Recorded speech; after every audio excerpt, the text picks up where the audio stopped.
Hi, this is Raymond Rose. Thank you for tuning in today.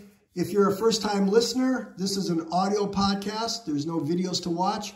I just want you to relax, maybe grab a pen and paper, take some notes. We're going to talk about the way that I lost some weight many years ago. I was never really overweight, but I lost 20 pounds. It was something that was on my mind for a number of years. I gained some weight. You know, you go to parties during the holidays, you gain a few pounds, you don't lose it. Then you gain a few pounds later, you don't lose it. And next thing you knew, I was 15, 20 pounds over. And then I was trying to lose it and I wasn't able to do it. And I came up with a few things and I'm just going to share those with you today. So the first thing is this.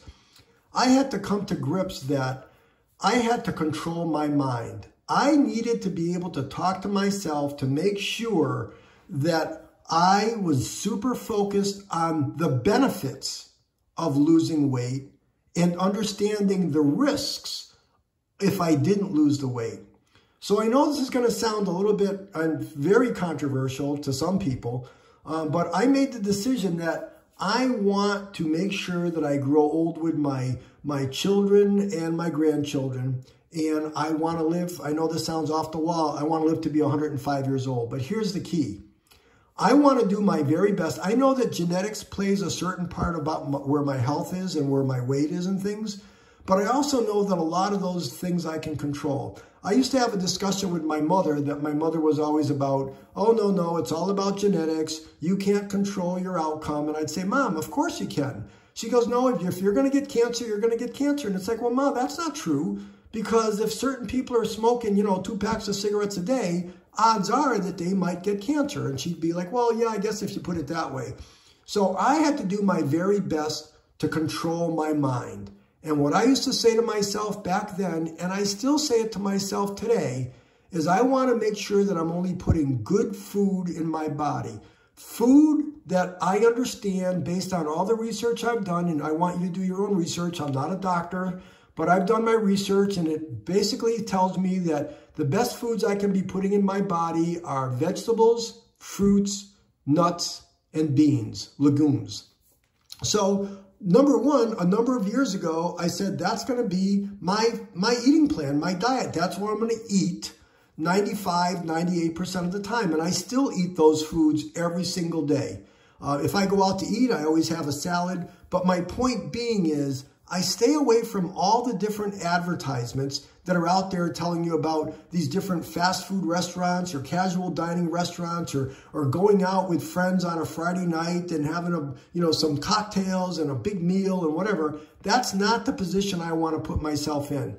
Listen to what I'm going to say.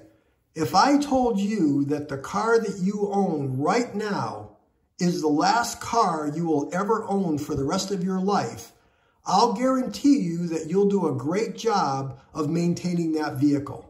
In other words, if I said, go out and get a gallon of soda pop, of soda that's filled with sugar, take a gallon of soda and put it in your gas tank. And you would say, well, of course I'm not going to do that. My car won't run well. It probably won't even run at all. Or if I said, go out and get a gallon of milk or get some sand and put it in the radiator of your car, you would say, why would I do that? It'll break my car. It'll wreck my car. I don't want to do that. This car has to last me for the rest of my life. Well, that's what you're doing with your body. And I came to the realization of that many, many years ago, that I want to make sure I'm putting the best things in my body every single day, because the next thing that I say to myself, and I still say it to myself today, I don't want to put myself in a position in the future where I've got pain in my body. I've got so many friends now that are younger than me or the same age as me that are like, oh my goodness, my back is always hurting me, my knees hurt, I'm going in for a hip replacement, my feet are bothering me, my neck hurt. No, you need to make sure that you're putting yourself in the best position so there's no pain in your body, you're not dealing with disabilities. I'm presuming that, if you don't have to, you don't want to be living in a skilled nursing home. You don't want to be in a position where, maybe you've got dementia, which now there's lots of research that says that a lot of these different things can be controlled. I'm presuming you don't want to lose your driver's license. All those different things I say to myself really every day. And not that I'm being negative on myself, but I do say to myself, I don't want to have a heart attack. I don't want to have a stroke. I don't want to have diabetes. I don't want to find out that I've got some type of disease that I clearly could have prevented had I just changed my diet or was able to better control my mind. I don't want to put myself to have a knee replacement and go through physical therapy or or I don't even want a doctor cutting into my body. I just don't want that. So my point being is all these different things I'm sharing with you, once I was able to wrap my head around all these different areas, and again, let me be crystal clear here. I am not obsessed with this. No different than you might get up in the morning and you're sitting there saying, hey, I'm going to have my morning cup of coffee, or I'm going to go for a morning walk, or I need to go to a meeting at my place of work. You just automatically say, I'm going to have a coffee today. Well, it's the same way with me. I am not obsessed with this, not in the least. But I do take a minute of my day, maybe in the morning, or a minute of my day at night. I mean, I'll give you an example. I sleep really, really, really good at night.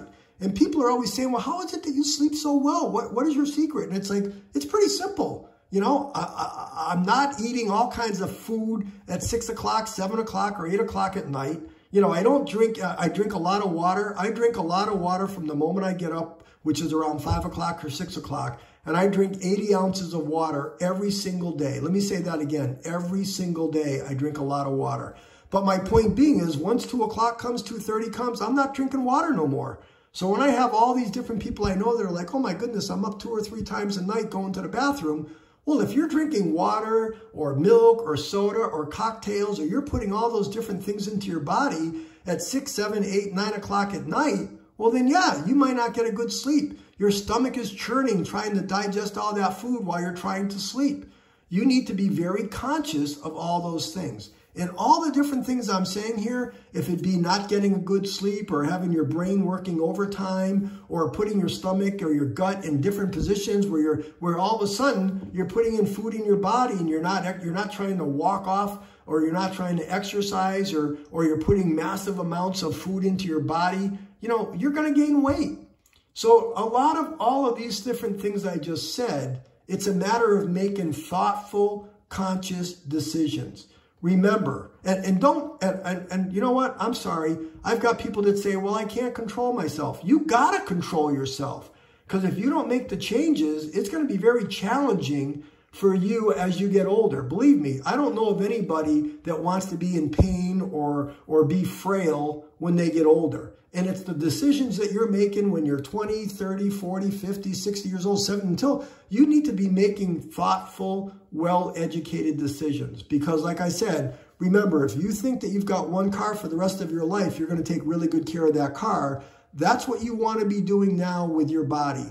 Making sure you're putting the right foods in there, that you're being thoughtful. And remember what you've heard me say on some of my other podcasts. Remember, society has got you believing that you got to be spending money and going out and going to this big restaurant and having, food that's not really best for your body. Eating is actually a very simple thing. Listen now, I learned this many years ago. I believe it's true. I've listened to audio podcasts. I've read books, attended seminars that say the following. There's 2 reasons, and only 2 reasons, to eat. Number 1 is to give you energy on a daily basis. And number 2 is to properly regenerate your cells for your future life. Those are the 2 reasons why food's going in your body. Anything over and above that, if you're eating for entertainment, if you're eating, to go out with somebody or whatever, or your hobby is you like to cook, or your hobby is you like to bake, well, that's it. But the key is you want to be eating for energy and putting the right foods in your body to make sure your cells are regenerating. And again, there is so many scientific evidence, peer-reviewed reports from Harvard Medical, from the Mayo Clinic, from Johns Hopkins, all those things that say if you're not putting the right foods in your body, it's going to come back and get you someday. So there's my thing. I know, again, I was a little bit long-winded. I'm not trying to harp on you. Again, let me be clear. I'm not a doctor, so do your own homework. Talk to your medical professional, your healthcare partner. Do your own research online. But this thinking, which again, I just think about it in the morning, think about it for a minute in the afternoon. And I don't have a lot of food in my house. In fact, I can tell you right now, the food that's in my house right this very minute is organic broccoli, organic blueberries, and organic hummus. All of it I bought from Costco. There's no potato chips, there's no juices, there's no snacks, there's no bread, there's none of that stuff. Because I've seen before, people are like, oh my goodness, it's in my house, it's too easy to snack and eat ice cream. Well, just don't put that stuff in your house. I don't understand it. I've seen people's homes where their refrigerator is packed, their freezer is packed, their cupboard is packed with so much food. It's like, well, no wonder. Temptation is everywhere you go. You got to get that stuff out of your home. So anyways, I guess I'm rambling now, but I just want to, I'm hoping that one person that may be listening to this has gotten some really good information from it. Because it's like everything, once you've got a plan put together and maybe listen to this podcast a few times, like I said at the beginning, grab your paper, grab your pen, put a to-do list together, put a plan together, make it a priority, and take baby steps every single day. And if you're living at home with a spouse or kids or friends or whatever, you need to get everybody focused on the same end result. One of the things my son always told me is you have to ask yourself, what is your desired outcome? What specifically are you trying to accomplish? Once you know what that is, you work your way backwards to put yourself in the best position to make sure that you're successful with your goals. So that's it. Thank you for listening. I hope I didn't ramble too much. Hopefully you got some good information from this. As a reminder, I make a podcast every single day regarding either your health, your time, your money, and your habits. Each podcast is typically less than 10 minutes long. This is a little bit long one, but I always do my best to have valuable information. I do my best to get to the point. I do not want to waste your time. I'll ask you to do a few things for me. Subscribe to this podcast. Number one, hopefully if you got some good information, give me a thumbs up so you can like the podcast on the screen. Number three, share this with your family and friends and send this podcast to them. And then number four, like I said, there's several podcasts on this similar subject. Listen to my other podcasts. There's some really fun and useful topics. I think that you would enjoy them. So again, sorry I was a little bit long-winded today. This is Raymond Rose. I'll talk to you tomorrow.